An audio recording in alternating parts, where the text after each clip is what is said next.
Bugun sizlar bilan Matrix filmlarida ishlatilgan Mmap scanning tool haqida gaplashamiz. Tayyor bo'lsanglar, boshlaylik.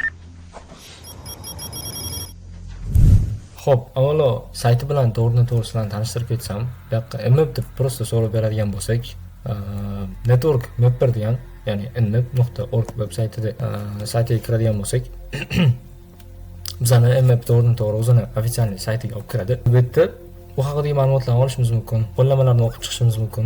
Bu yoqda download qilish menusiga o'tadigan bo'lsak, bizda Windows va macOS, Linux va boshqa OS'lar operatsion tizimli uchun versiyalar chiqarib qo'yilgan va buni boshqa turlari ham bor. .exe formatdagi Windows uchun qaraydigan bo'lsak, bu yerda Zenmap deb nomlangan va bu grafik user interface, ya'ni GUI ko'rinishida bo'ladi.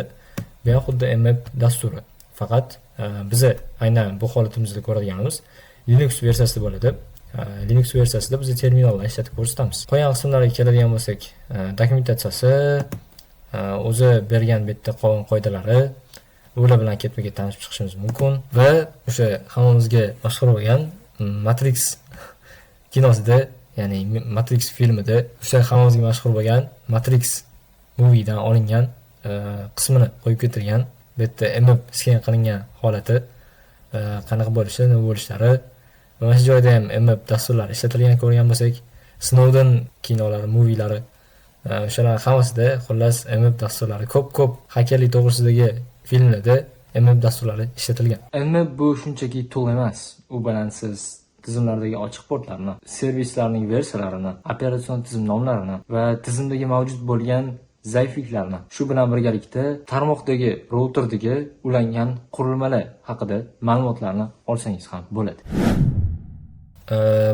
Birinchi bo'lib bu terminalni ochib oladigan bo'lsak, ya'ni o'sha hamma biladi, Linuxdagi qo'rg'onni hammamizga mashhur bo'lgan. Misol uchun sizlarning tizimingizda Mmap dasturi yo'q bo'ladigan bo'lsa, shunchaki root bo'yicha terminal ochamiz va bu yerdan apt install mmap deb yozadigan bo'lsak, shunchaki bizga uni tushirib beradi. Agarda biz oddiy user huquqida bo'ladigan bo'lsak, sudo bilan o'sha narsani ishlatib olamiz. Tamom. Shunaqa qiladigan keyingi ish, Mmap orqali bizda bitta target bor. Misol, bizning bitta IP adresimiz bor yoki bitta domain bor, tasavvur qilinglar. Mmap dasturi orqali bu narsani bemalol ochiq portlarni va u haqidagi ma'lumotlarni olish mumkin bo'ladi. Va bu bizning target IP hisoblanadi. Buni scan qiladigan bo'lsam, eng oddiy scan turi hisoblanadi. Mmap va bu yerdan IP adres beriladi. Tamom. Shu bilan bizga ochiq portlarni ko'rsatib beradi. Aynan shu ishlab turgan target sistemda. Server bo'ladimi, veb-sayt bo'ladimi, farqi yo'q. Bu yerda ko'rishimiz mumkin FTP, SSH, Telnet, SMTP, domain va hokazo, HTTP, boshqa nimalari ochiq portlarini ko'rishimiz mumkin. Va sizlarga maslahat bergan bo'lardim, har doim Mmap sudo bilan ishga tushirish yoki root orqali ishga tushirish. Bu yerda nima bo'ladi? Root orqali ishga tushirsalar, ba'zi hollarda filtr deb, ya'ni ochiq portlarni aniqlamay qoladi. Ana shu holatda sizlar sudodan yoki root orqali Mmap dasturini ishlatish orqali siz aniqroq javob olishingiz mumkin bo'ladi. Qisqasi. Tak, biz birinchi scan qilishni ko'rdik. Birinchi bo'lib biz Mmapdan yordam oladigan bo'lsak, shunchaki Mmap deb yozsam yoki bu yoqqa Mmap dash help deb yozadigan bo'lsam, menga uni help menyusini ko'rsatib beradi. Ya'ni men Mmap dastur orqali nimalar qila olaman. Shu narsalarni bu yerdan ko'rishim mumkin. Qaraydigan bo'lsak, bizda yozilgan host discover qilishimiz, scan qilishimiz mumkin ekan. Bu yerda o'zini opsiyalari, ya'ni SS, SC, SA, SW, SM, ya'ni TCP, C1 scan yoki act paketlarni jo'natib turli scan turlari bor. Misol uchun UDP scan, UDP portlar bo'ladigan bo'lsa, UDP portlarni scan qilish. Keldi bularni ketma-ket ko'rib ketadigan bo'lsak, va biz eng oddiy scan turidan foydalanamiz. Ya'ni bizda IP adres bor, 192.168.155 155 degan IP adresimiz bor. Bu xizmatda, ya'ni bu targetimizda qanaqa portlar ochilganligini ko'rishimiz mumkin bo'ladi. Okay. Endi biz nima qilsak bo'ladi? Bu joydan eng oddiy scanni amalga oshirdik hozir. Va endi biz sal chuqurroq kiradigan bo'lsak, misol uchun menga bitta xizmat kerak va o'sha xizmatni versiyasini ko'rmoqchiman. Nima qilaman? Mana shu joyga kelaman, dash s kodda s beraman. SS bu nima degani? Scene scan degani. Scene scan degani bu sezdirmasdan scan qilish, ya'ni sekin scan qilish degani. va bu yerdan SV ni beradigan bo'lsam yoki shunchaki bu yerdan men SV ni beradigan bo'lsam, menga bu targetda ishlab turgan xizmatlarni versiyalari bilan birgalikda ko'rsatib beradi. Va bizning natijamiz bu yerda ochiq portlarimiz va ularning state, ya'ni ochiqmi yopiqmi va servis nomi va uni versiya qismini ko'rishimiz mumkin bo'ladi. Misol uchun FTP servisi VSFTPD 2.3.4 versiyasi ishlab turgan ekan. Yoki de password chiqib qaraydigan bo'lsak, MySQL ochiq va MySQL 551 versiyasi ochiq turgan ekan. Va hokazo shu tartibda ketaveradi. Okey, biz endi nima qilmoqchimiz? Mana shu ishlab turgan targetdagi operatsion tizim nomini ko'rmoqchimiz. Operatsion tizimni nomini ko'rishimiz uchun shu joyga kelib mmap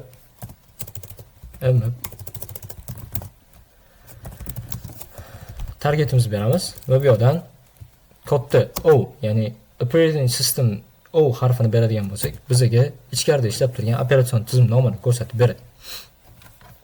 Okey, qaraydigan bo'lsak, pastda OS details qismida bizda Linux 2.6.9 versiyasini ko'rishimiz mumkin. Ya'ni bu ishlab turgan tizim Linux versiyasida ishlab turgan, ya'ni Linux operatsion tizimi ekan.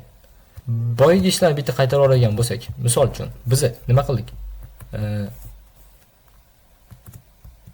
Synscan o'rgandik va SV versiyalarini topishni o'rgandik. Operatsion tizim ichida ishlab turgan xizmatlarni va operatsion tizim nomini ko'rishni o'rgandik.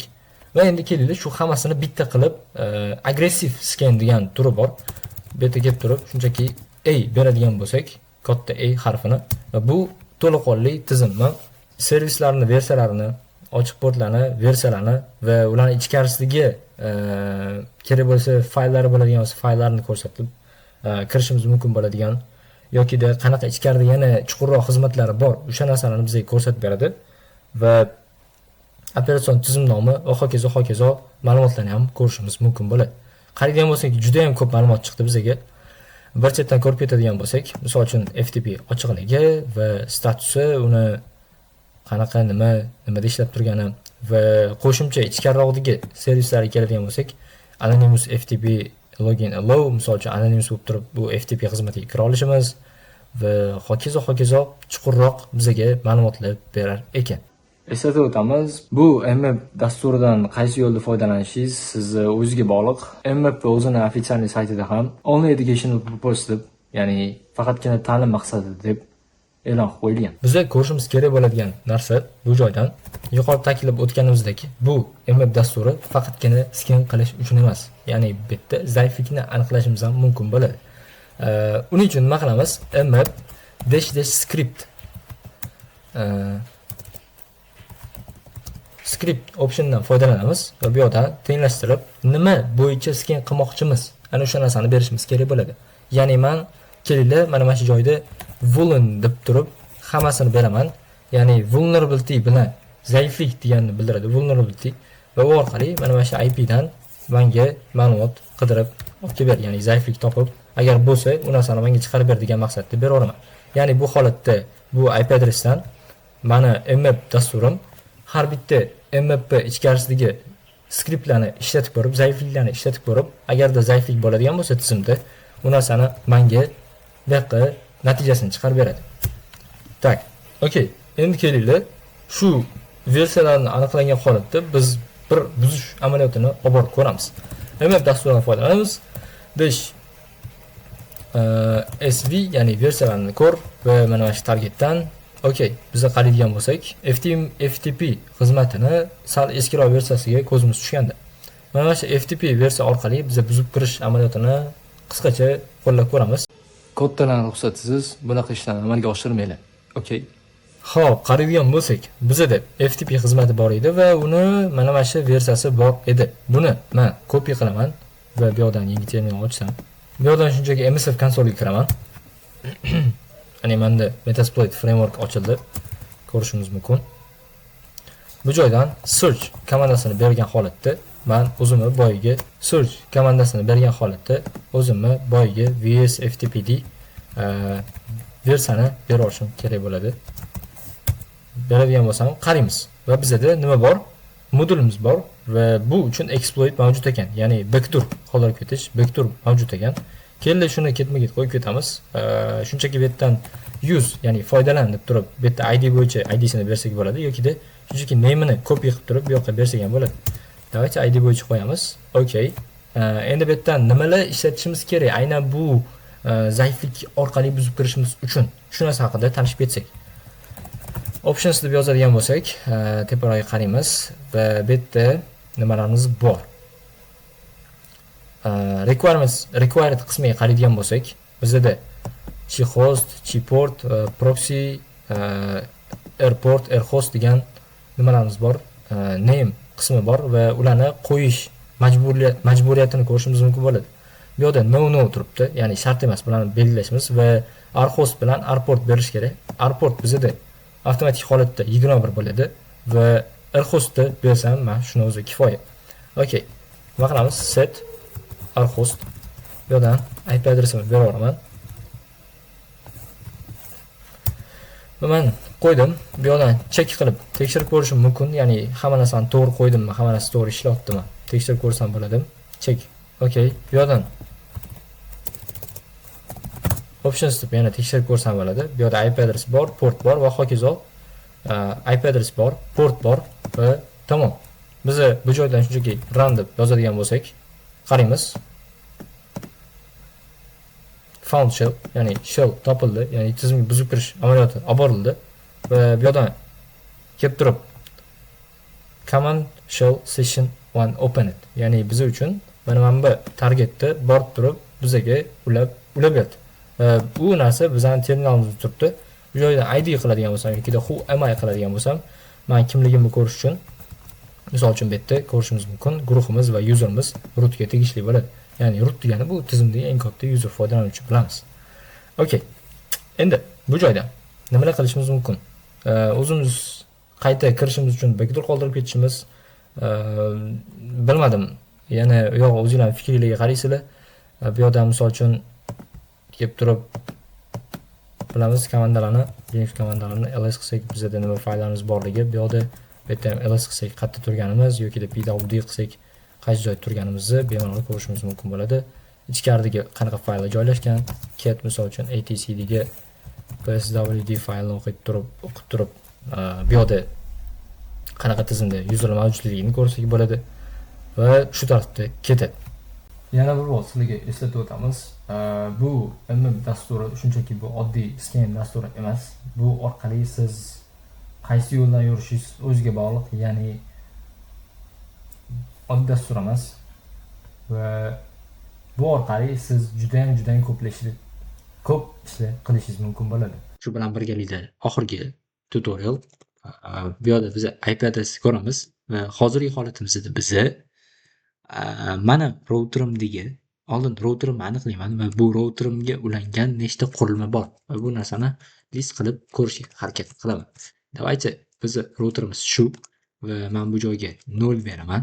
Bu degani routerimdagi barcha qurilmalar degani. Bu yerdan nmap albatta sudo bilan, chunki men user turaman. Sudo nmap -sn beraman. Bu yerdan o'zimni общий IP adres, ya'ni общий hostimni beraman. Enter qilsak va qaraydigan bo'lsak 5 ta host topildi va bu 387 soniyada. Qanaqa qurilmalar? Huawei texnologiyasi, TP-Link texnologiya, Azure View texnologiya va hokazo. Videomiz yoqqan bo'lsa, manfaatli bo'lgan bo'lsa, like, podpiska, kommentariy, o'zingizlarning fikrlaringizni izohlarda kutamiz.